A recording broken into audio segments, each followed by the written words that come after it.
เจ้าอยู่หัวรัชกาลที่9ทรงครองราชย์ครบ50 พรรษาในปีพุทธศักราช 2539 อีกด้วยค่ะโรงเรียนชั้นสาวรีพระบาทสมเด็จพระพุทธเลิศล่านภาลัยอยู่ในความรับผิดชอบของกองหัตถศิลป์กรมศิลปากรโดยมีนายสารโรจน์ จารัตน์อดีตรองอธิบดีกรมศิลปากรซึ่งเป็นผู้มีส่วนในการปั้นพระบรมรูปที่อำเภออัมพวาและพันโทนพดลสุวรรณสมบัติประจำกองปฏิบัติการจิตวิทยา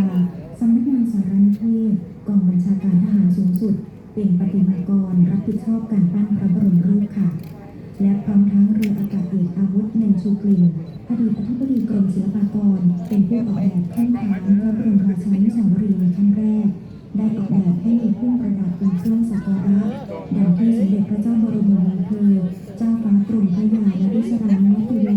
ทรงริเริ่มออกแบบไว้เป็นพระองค์แรกช่างสมัยต่อๆมาจึงได้ออกแบบให้มีพุ่มประดับมาตลอดแต่ในการทำงานนี้นายสารโรจน์ จารัตน์ขอให้เปลี่ยนจากพุ่มวัดและก็เฝ้าทูลละทุลีพระบาทรับพระราชทานของเธอจำนวน100 รายท่านบังคับภายในพระอุโบสถวัดอรุณราชวรารามราชประมาวิหารซึ่งเป็นพระราชชั้นเอกชนิดราชวรมหาวิหารนั้นจะได้มีการได้ประดิษฐานนะครับซึ่งเป็นพระประธานที่สำคัญหรือพระพุทธทิมพระพุทธธรรมนิสราชนพธาตุดิลกพระประธานพระอุโบสถนะครับผู้มีการเขตบางกอกใหญ่กรุงเทพมหานครขอพระราชทานพระบรมราชานุญาตกราบบังคมทูลพระกรุณาเบิกผู้มีจิตศรัทธาบริจาคทรัพย์บำรุงพระอารามเข้าเฝ้าร่วมพิธีพระบาทรับพระราชทานของที่ระลึกจำนวน97 รายไม่ไปเลยคุณแม่ติดอยู่ติดน้ำมันร้อนมันสวยงามวิหารนะคะเป็นพระพุทธรูปมีลักษณะเป็นพระพุทธรูปสำริดปางมารวิชัยค่ะได้แก่พระพุทธธรรมและสังฆราชทางภายในพระอุโบสถวัดอรุณราชวรารามมีลักษณะเป็นพระพุทธรูปสำริดปางมารวิชัยค่ะมีขนาดหน้าตักกว้าง1 เมตร 75 เซนติเมตรค่ะเป็นพระพุทธรูปจากสมัยพระบาทสมเด็จพระพุทธเลิศล่านภาลัยรัชกาลที่2สมัยพระบรมราชกราบที่หน้าเครื่องนมัสการเพื่อทรงลาพระสงฆ์ภายในตอนนี้บรรยากาศก็จะเกือบจะ5 โมงแล้วนะคะกำลังวัตถุสำคัญของพระประธานและสิ่งที่เป็นปุถุชนวัตถุสำคัญของทางวัดอรุณราชวรารามราชวรมหาวิหารแล้วในวันนี้ผู้บ่าวเฝ้าตัวลงทุกบาทในพระอุโบสถนั้นก็จะประกอบด้วยหม่อมเจ้าที่กำพลทุกคนพลเอกสุริยะจุลานนท์ประธานรัฐมนตรีนายอัครนิติวิสารนาถ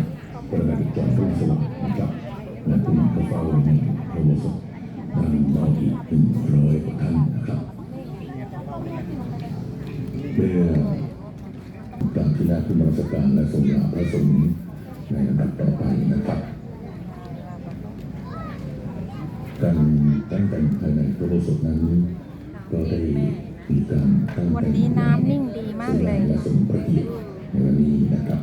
ในขณะนี้พระบาทสมเด็จพระเจ้าอยู่หัวได้เสด็จพระดำเนินทรงกราบที่หน้าเครื่องนมัสการพระบรมครูศรีวิบูลย์ราชกุมารนะครับท่านผู้ฟังคะสำหรับพระพุทธนฤมิตเป็นปางห้ามสมุดจัดสร้างโดยจำลองมาจากต้นแบบตอนนี้ไม่พายค่ะตอนนี้จะจอดนิ่งๆอยู่หน้าของพระอุโบสถซึ่งเป็นพระพุทธรูปทรงเครื่องใหญ่ที่มีจุดงดงามเราจำลองมาจากพระพุทธรูปที่ประดิษฐานอยู่ในหอพระศิวราลัยวิมานในพระบรมมหาราชวังซึ่งมีลักษณะเป็นพระพุทธรูปยืนทรงเครื่องจักรพรรดิราชาธิราชพระพักตร์นั้นเรียงมนพระขนงโกพระเนตรเหลืองต่ำพระนาสิกโด่งพระโอษฐ์เรียวและพระกัญญาเกือบจรดพระอังสามีอุณาโลมบนพระนาราชทรงชฎามุขประกอบด้วยกันเจียงจรพระพุทธรูปแสดงความห้ามสมุทรหรืออภัยมุขลา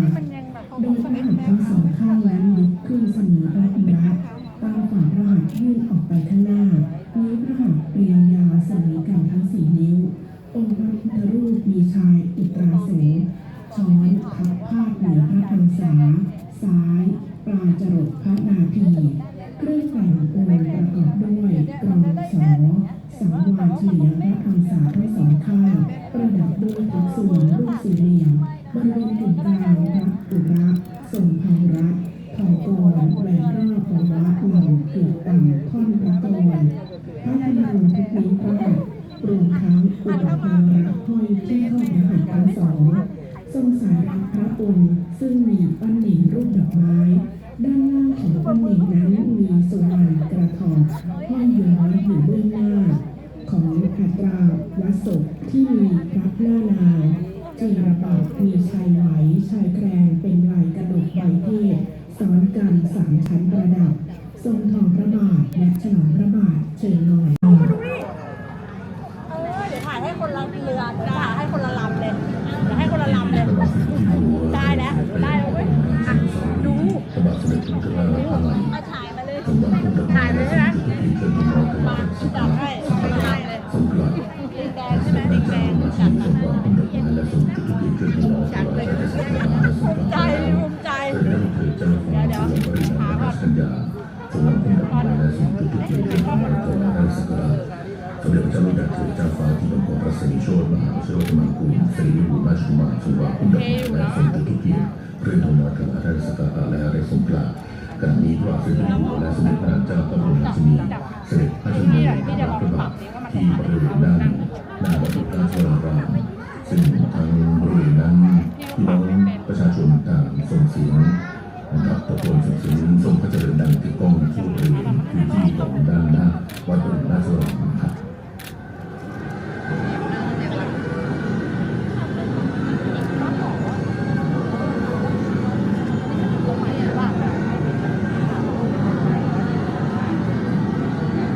ลองข้างนี้ดิ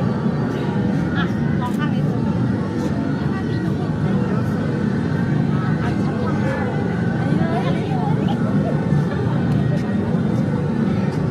นี้เลยนี่เราข้างหน้าติดกันข้างหน้าติดกันอันนี้เลยอ้าวแค่นี้เดี๋ยวรอ พระบาทสมเด็จพระเจ้าอยู่หัวและสมเด็จพระนางเจ้าพระบรมราชินีได้เสด็จพระเรือประทับพระยนต์พระที่นั่งที่ลานหน้ากินที่วัดอรุณราชวรารามเพื่อจะได้เสด็จพระราชดำเนินพระราชวังครับ กำลังขึ้นรถเมล์กับถ่ายก่อนถ่ายอาหารนิดไปแล้วครับขึ้นรถแล้วค่ะไม่มาดี เลิก แล้ งาน ว นะหรือเปล่าเลิกงานต้องเปล่านะบอกคิวข้าวแล้วนะ กลับแล้วนะคะ ต้องปั่นเลย ดูในจอขึ้นรถครับใกล้ๆบ้างมองเห็นเหรอ มองเห็นชอเหรอโอ้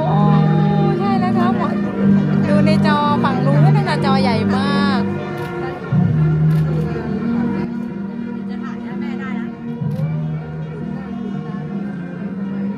เนี่ยแล้วนี่ไงนี่ไงโอ้มหัดเล็กเดินตาแล้วนะคะ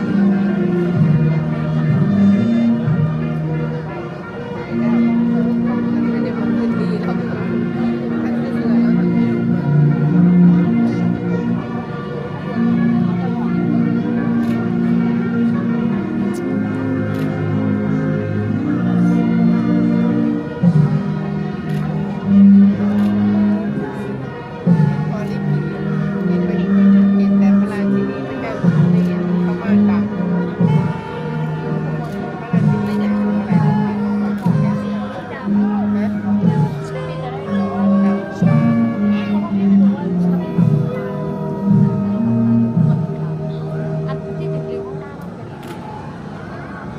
แต่สำหรับหลังจากที่รถยนต์ที่นั่งไปเคลื่อนออกจากที่บริเวณด้าน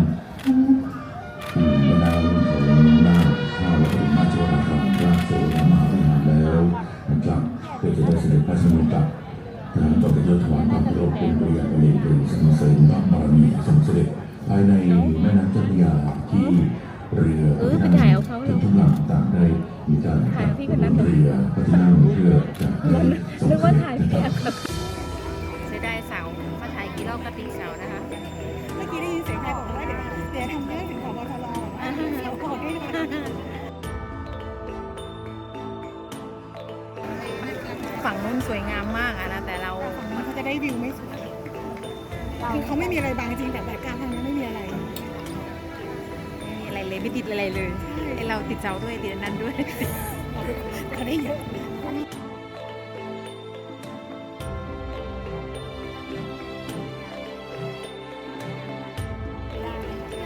ติดกันแล้วนะติดกันให้กำลังใจหน่อยค่ะนี่ติดกันแล้วนะคะพระที่นั่งอนันตนาคราชนะคะ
ไปเป็นนั่งเลย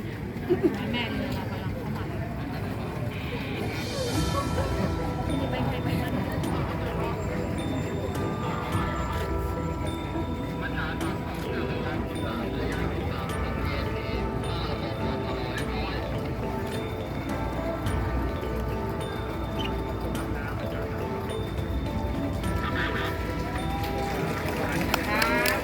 ตบมือค่ะขอบคุณค่ะตบมือค่ะตบมือค่ะตบมือค่ะ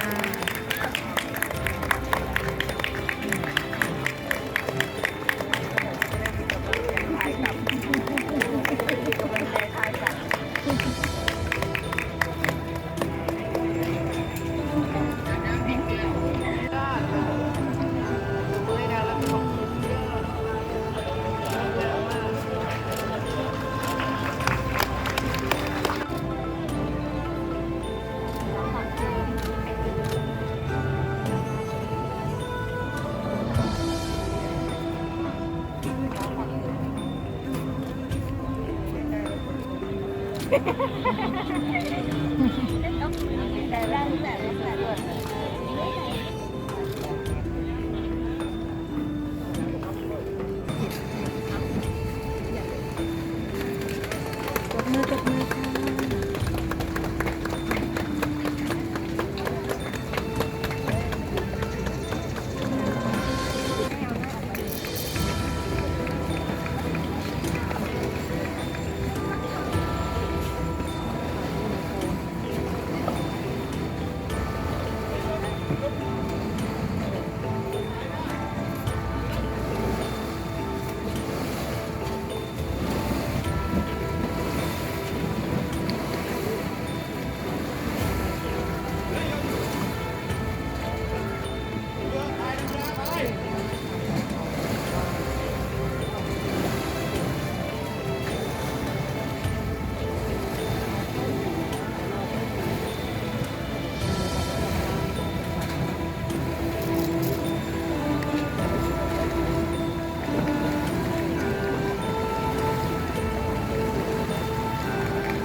เก่งค่ะขอบคุณนะคะขอบคุณนะคะ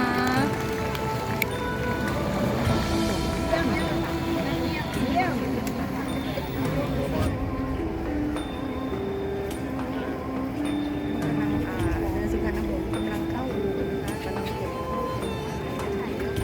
ต้องเข้าตามลำดับนะคะเมื่อกี้เข้าไปแล้วลำดับ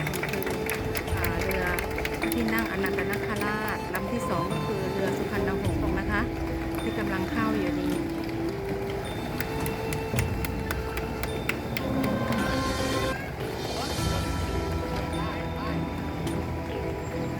สวยงามมากเลย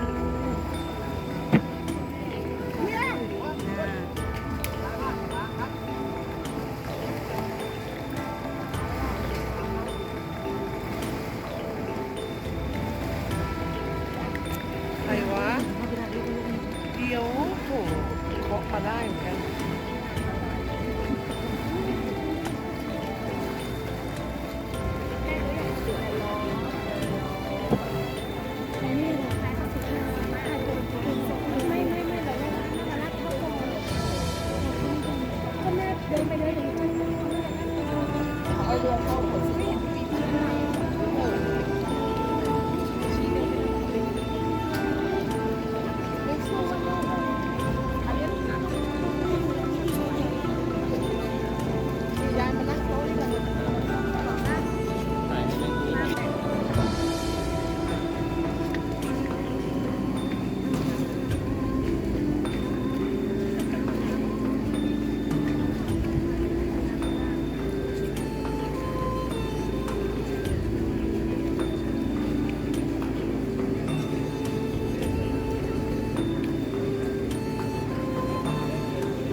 ระหว่างนี้นะคะเรือจะรอนะคะเรือต้องรอที่ลำ4 ลำเอกนะคะ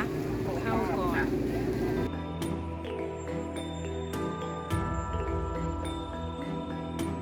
มี8 ลำเรือรูปสัตว์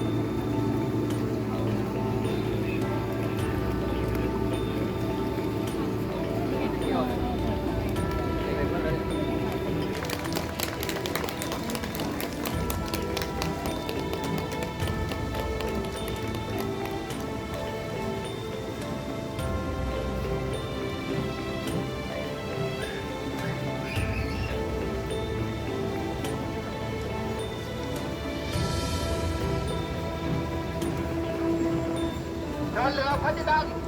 ละลายตรงกับมันเข้าอู่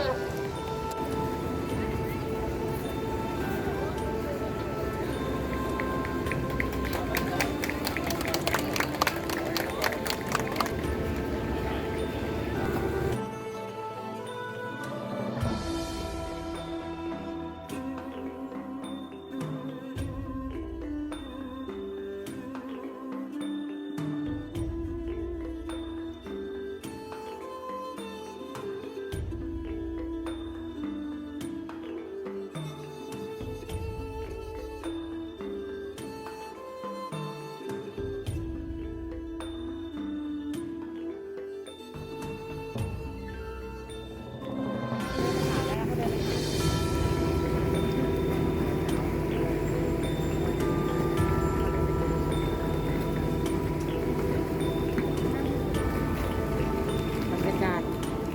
รอบค่ำนะคะตอนนี้ก็ประมาณ6 โมงกว่าประชาชนยังอยู่กันเยอะเลยนะคะ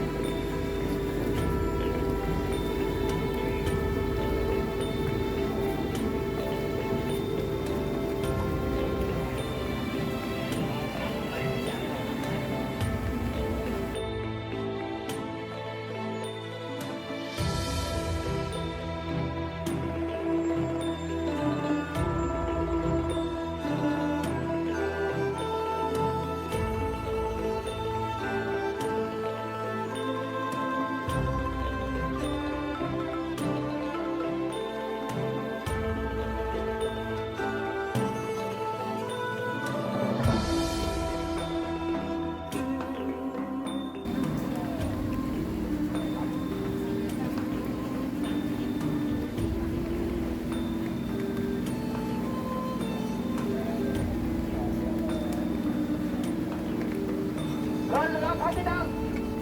อเนกชาติพุทโธเข้าอู่เรือยานทุกลำพร้อมสแตนบายติดเครื่องยนต์ด้วยครับ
2เรือลำเล็กนะคะ เป็นเรือรูปสัตว์8ลำจะต้องเข้าตามลำดับนะคะมองไปทางนู้นจะเห็นวัดอรุณวัดอรุณวัดอรุณ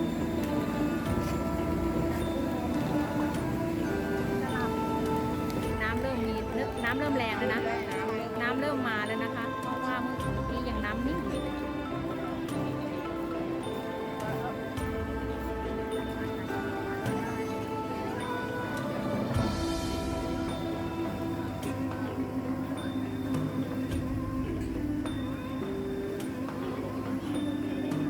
นู่นนะคะพุ่งไปนู่นเลย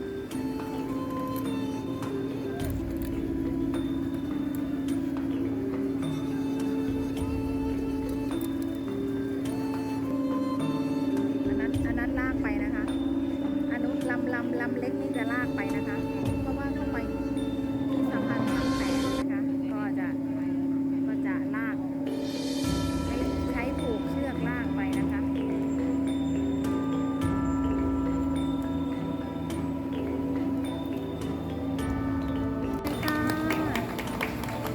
เอกชัยเหลาทอง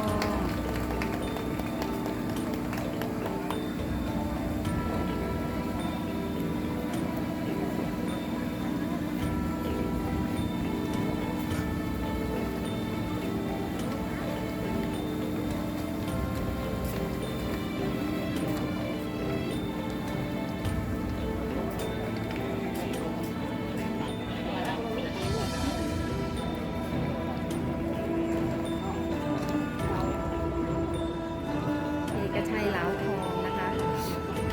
กำลังตีวงเพื่อที่จะเข้าอู่เก็บเรือ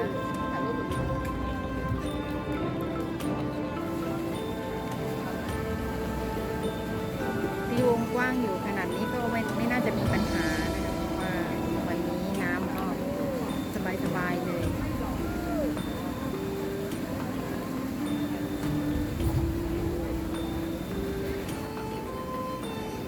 เรือยางติดเครื่องสแตนบาย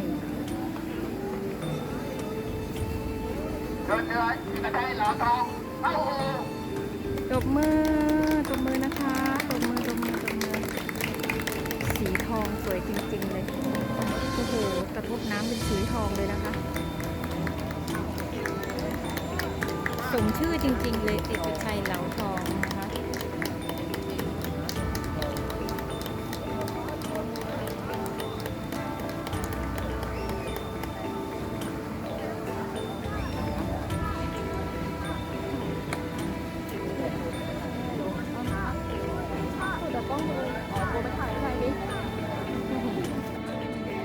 ขนลุกเนาะอัศจรรย์จริงๆเลยอัศจรรย์มากเลยนะคะวันนี้กรมอุตุบอกว่ามีฝนแต่ไม่มีเลยนะคะบนตรงนี้ไม่มีฝนตกเลย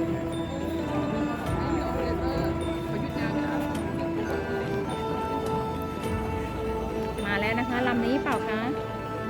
ใช่ไหมคุณพ่ออยู่เอกชัยเหินหาวนะคะลูกชายมาให้กำลังใจ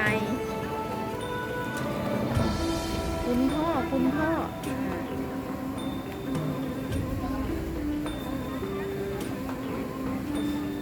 มาแล้วนะคะเอกชัยเหินหาว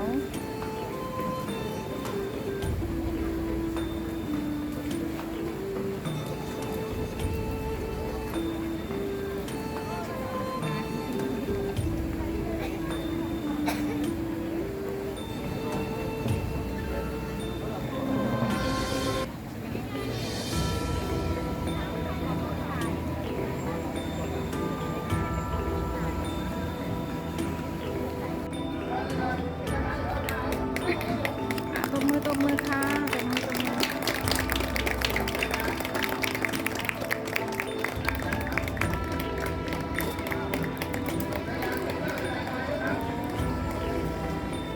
เรือยางนะคะกระเด็นมาโอ้เฉียดฉิวเรือยางน้ำ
ก่งมากค่ะตบมือตบมือตบมือเก่งมากค่ะสุดยอดเลย สุดยอดเทียบโชว์ชูนิ้วเลยโบ้ชูนิ้วเลยชูนิ้วโบ้ชูนิ้วโอ้โหยอดนี่ไปแล้วนี่เลยกลางบ้านรองเท้ารองเท้า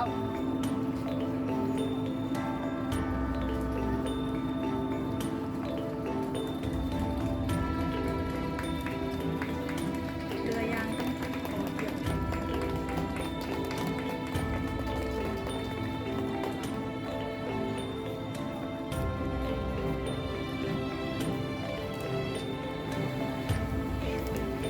ก็นะคะเรือยางก็ต้องสแตนบายไว้ตลอดเลย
ชื่อเรืออะไรเนาะเนี่ย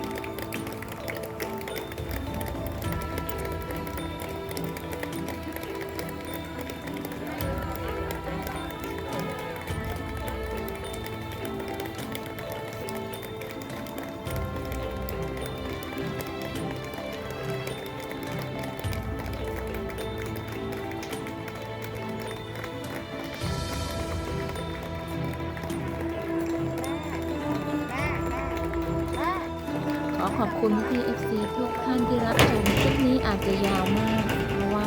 อยากให้ชมทุกลำเลยค่ะ นี่ยังเข้าไม่ครบนะคะ เดี๋ยวติดตามคลิปหน้านะคะสำหรับคลิปนี้สวัสดีค่ะ